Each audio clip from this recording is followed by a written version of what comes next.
জাতীয় নাগরিক পার্টি এনসিপির মুখ্য সমন্বয়ক ও 10 দলীয় জোট মনোনীত ঢাকা ৮ আসনের প্রার্থী নাসিরউদ্দিন পাটোয়ারীর ওপর ফের ডিম নিক্ষেপের ঘটনা ঘটেছে। মঙ্গলবার দুপুরে হাবিবুল্লাহ বাহার কলেজের একটি অনুষ্ঠানে এই ঘটনা ঘটে। এনসিপি নির্বাচনী মিডিয়া উপকমিটির প্রধান মাহবুব আলম বিষয়টি নিশ্চিত করেছেন।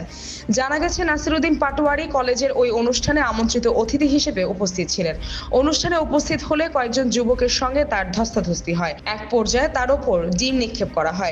সেই সঙ্গে পাটোয়ারীর উদ্দেশ্যে ভুয়া ভুয়া স্লোগান দিতে শোনা যায়। এই ঘটনায় আজকে দুপুর 2টায় ঐক্যবদ্ধ বাংলাদেশ জোটের ঢাকা ৮ আসনের প্রধান নির্বাচন পরিচালনা কার্যালয়ে জরুরি সংবাদ সম্মেলন হওয়ার কথা রয়েছে। এর আগে শুক্রবার সন্ধ্যায় রাজধানী সিদ্ধেশ্বরীর গোল্ডেন প্লাজা গলি এলাকায় নাসিরউদ্দিন পাটোয়ারী নির্বাচনী প্রচারের পথসভায় ময়লা পানি ও ডিম নিক্ষেপের ঘটনা ঘটে।